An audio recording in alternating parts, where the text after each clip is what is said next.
Welcome, everyone. Thank you for joining us for today's Appraisal Buzzcast. I'm Jim Morrison, and with us today, we have Joan Trice, CEO of Allterra Group, and Jeff Hogan, Vice President of Valuations for Veros. I was recently at the annual MBA conference in Nashville, where Jeff was on a panel with Danny Wiley of Freddie Mac, Jake Williamson of Fannie Mae, and Jeremy Siklick of House Canary.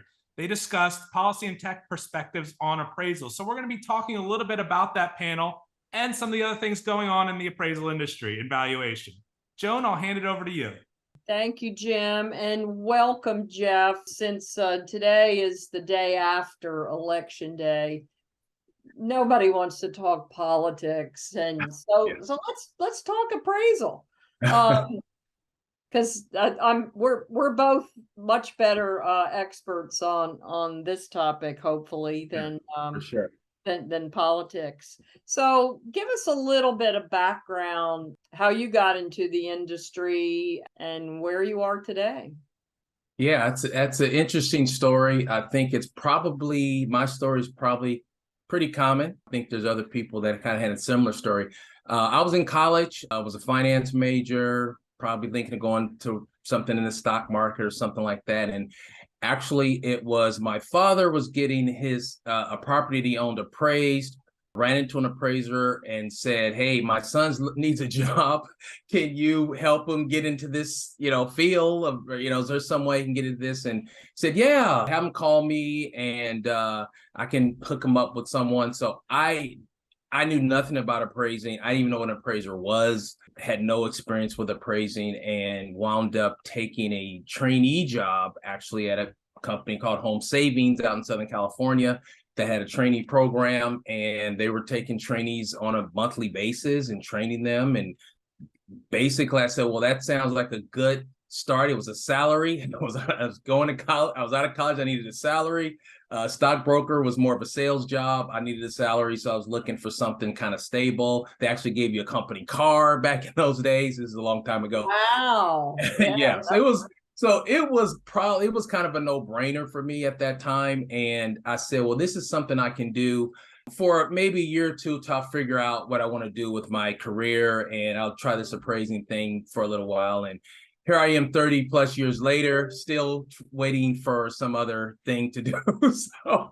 So that's how I got involved, and I worked different companies, worked for Bank of America, a lot of other companies where I started as a trainee, became an appraiser, managed district manager, regional manager, things of that nature. And now I'm working for Veros, which is more of a data analytics company, so I'm just more of a subject matter expert when it comes to just trying to coordinate and deal with technology along with, traditional appraisal principles and guidelines and things of that nature. So that's kind of what I do now.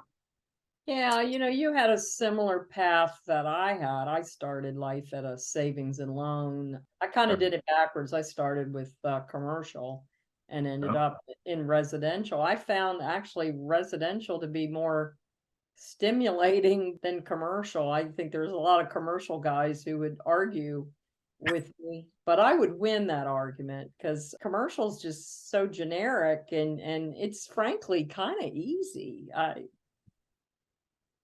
I agree. Yeah. Don't tell them that, but I know, but I digress. Well, let's do this. Let's take a quick break for commercial message, and we will be right back. The Dictionary of Real Estate Appraisal 7th edition is a landmark text that reflects the depth and breadth of appraisal knowledge. Each entry, definition, and reference has been painstakingly researched and designed to reflect an expert understanding of the issues that currently impact the profession.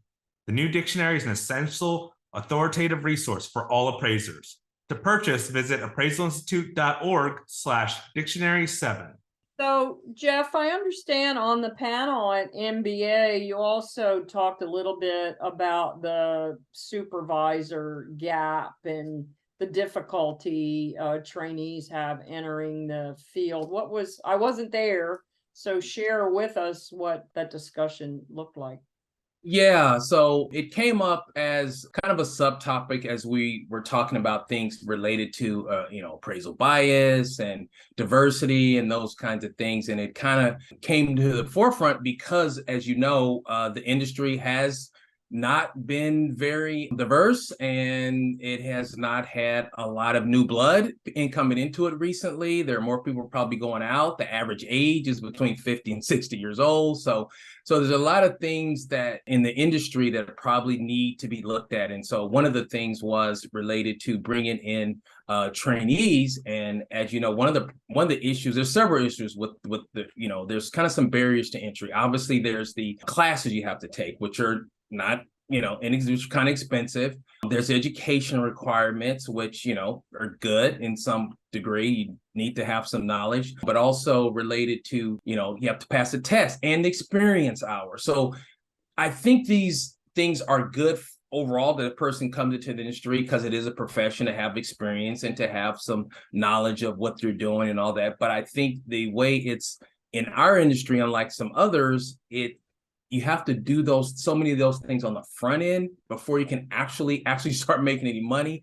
It's not a very attractive profession. When I came in, and Joan, when you came in, you could just start working, and you kind of more on the job. Yeah. And now you have so much, and these things are somewhat expensive. So thankfully, we have companies like Chase and Wells Fargo and others that have stepped up to offer scholarships to trainees. So someone who is, say, in college or graduating from college or wants to even make a career change, wants to get in this profession, there's different avenues that don't require them to have to come out of pocket and be kind of not make any money. So but wait a minute, that's the easy part. I mean, the hard part's finding your supervisor or mentor. Yes. And right. Exactly.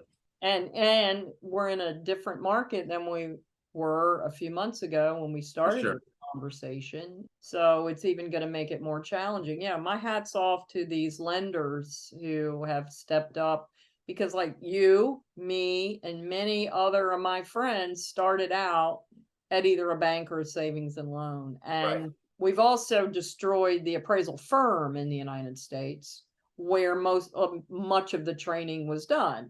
Right. I had my own firm, and we trained everybody because we didn't want to hire anybody with experience and untrain them their bad habits. So we wanted to train them our way. So there are just very few firms anymore, and that's unfortunate. So I think definitely if we're going to build a foundation under our profession, we better figure that out. Yeah. For sure. So let's move on and talk about appraisal modernization, because I'm sure that was part of your discussion. What does that mean to you? And is there a difference between what's actually occurring and what you think it should be? So, definition of modernization. I think modernization and appraising is no different than modernization in any other field. So, we do have technology that is available to really just make our jobs as appraisers easier, in my opinion. I think if you go back to the Stone Ages, when I started, things like having to go to a photo shop and get your photos put on, you drop them off, pick them up, paste them onto, paste them on. I love the little scratch off arrows. I mean, that was a highlight of my day to get a fresh sheet of scratch offs. Yeah. So that kind of thing. And then, just still people that still use, and I was one of these people that use like a measuring tape or root wheel versus the technology of being able to have a digital measuring tape. So some of those things have been evolving over time, and some are slow to adapt to those and some are quicker to adapt to that. That's just how it is. And I think, so as we talk about modernization, we're talking about not just those tools, but also the technology, what's available as far as data, what's available as far as analytics, and appraisers being able to tap into those things to be able to do a better job at things like adjustments, time adjustments in their appraisal, and have support for those things. Because back in the day, you just say, well, appraiser's experience. That's all. That's my basis for what I'm doing. So now I think there's tools out there and more tools available to when an appraisal is completed, they have more resources to back up, maybe third-party sources to back up their conclusion. So that's what I think when I think of modernization. Also, I think there's additional things we can do. We talk a lot about things like desktops and hybrids and all those, which I think can play a role, especially when you're talking about trainees. So if you have a trainee that can learn the business and you have either appraisers and or lenders, I think lenders have to play a role in this too, accepting trainees and accepting these kinds of alternative methods and of ways of doing things. I think it can make it better for us. I think as somebody that's been in this business a long time, having a trainee who's got young legs that can jump in and out of the car and measure houses and do all those things faster and better, and I can be more in a supervisor, kind of an elder statesman kind of role, helping them come along. I think that's all good too. And not to mention, young people just have a better understanding of technology. They grew up with phones in their hands and computers and things. So I think they are faster to embrace some of these things. And I think that's what's going to help the industry move forward to stay on top of things with, compared to say other parts of the lending process, which are mostly automated, bringing the appraisal piece of it into more of an automated way, which, as we're working with the new UAD format, which is going to change how we record and keep track of information and making that information more readily available. So those are some of the things that I think of that I think are good for our industry and probably long overdue. COVID helped. When we had COVID, we had to make some adjustments to some of our technology, and lo and behold, it worked out pretty well for the most part. We haven't seen a lot of detriment from that, at least, not yet. So Not yet, yeah. Knock on wood. Seems like it worked, and we kept the mortgage business flowing during that time. So that's kind of some of the things I think of. Okay. Well, let's take another quick break and we'll be right back. We didn't build Remote Val for appraisals. We built it for appraisers. With Remote Val, you are in control. Unlike a hybrid valuation, you directly gather the information, photos, and measurements you need while communicating with the homeowner. And with no travel time, save gas and increase the number of inspections you can perform. Combined with 24-hour pay and our exclusive benefits, it's no wonder more appraisers are choosing Incenter Appraisal Management. Remote Val is fast, easy to use, and completely free for appraisers. To see a demo of Remote Val in action, visit incenteram.com. Okay, welcome back, everybody. Jeff, so kind of in summary here, it's hard to ignore because you introduced at the beginning the appraisal racial bias issue versus algorithmic bias. What can you share on that topic?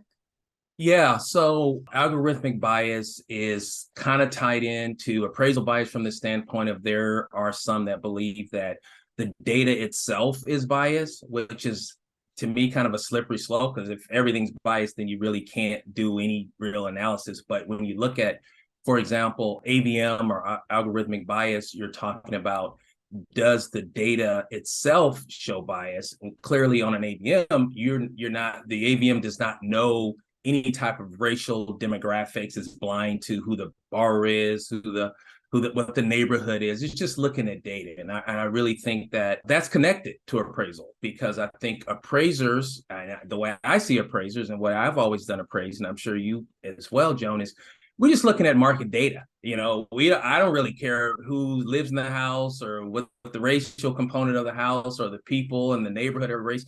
It's really all about what is the data saying. As an appraiser, I always saw my job as not even to determine a value or make a value, but just basically just to interpret what the market is saying in that market, in that area. So what we did, we did look at our data. We do it, Veros that has an AVM among others, and we looked at ours, and we did a whole paper on it. It's available online. We looked at several markets, and we compared the values that we came up with our AVM in racially predominantly minority communities versus predominantly white communities, and we looked to see if there was a big difference in the valuation, in the undervaluation between the sales price and the AVM value in minority communities. And we found that it was consistent, the percentage of overvaluations and we think we use 15%. Without going too much in the weeds here, it's all in the paper. But basically, we didn't see any difference in our data between minority and majority or white communities. So that's we looked at 5 or 6 different metros in the country. Okay, well, let me ask you a tough question. Do you look? I'm not a denier. I do believe there are racists among us. I can tell you firsthand because every time we advertise any kind of webinar on racial bias, we get some rather colorful comments from certain individuals, and some people will unsubscribe and show their disdain for the topic altogether. But do you think it's a systemic problem? Yeah, that's a good question. I'm going to say I don't want to believe that it is, for the reasons I mentioned earlier, is that the average appraiser is trying to just hopefully, impartial. That's our job. It's about the public trust, and we should have. And unfortunately, there's been a lot of news articles, and they continue to show up about, where a African American family has got a low value, then they, whitewashed it, so to speak, or they took out all their images of their family and put in a white pictures up, or had a white person fill in. And that is. I have to say, in my community and the people I talk to, that is the thing that's been going on for a long time. That belief that is going to somehow lead to a higher value is something. I have a family that's realtors, and they say they do that all the time. They tell their clients who are Black, take down your photos and all that. So, but to answer your question, I don't want to believe that it is. I believe there are, like you said, people who just have bias or racist views, in spite of the fact that it really, is counterproductive even to their career, in my opinion. It is. So, that's why. But they still do it. I really think, the opposite is true. They're more concerned about themselves and right. Yeah. and bringing home the bacon, so to speak. Right. And you're right. If they lowball an appraisal for racial reasons, that means that report's going to come back to them, the revision request, and it won't go away. And if they just check the box and move on, so it's not even in their best interest. So they really have to have a lot of hate in their heart to sabotage themselves.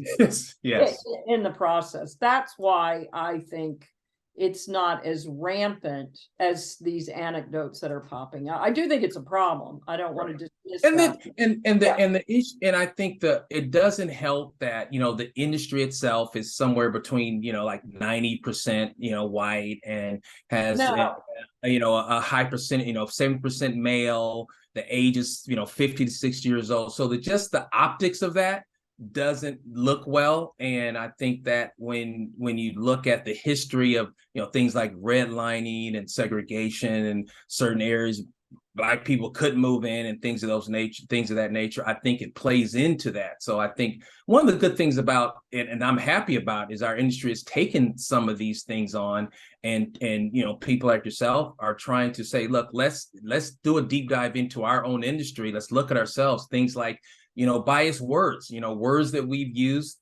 20, 30 years, pride of ownership, desirable neighborhood, things like something small like master bedroom, which I think, it's funny. We use those terms not thinking about how they could be viewed by somebody of a minority, from minority background. And then you say, wow, that does imply, well, who lives in the master bedroom? Who lives in the servants' quarters? Right. So those kinds of things, I think we can easily correct.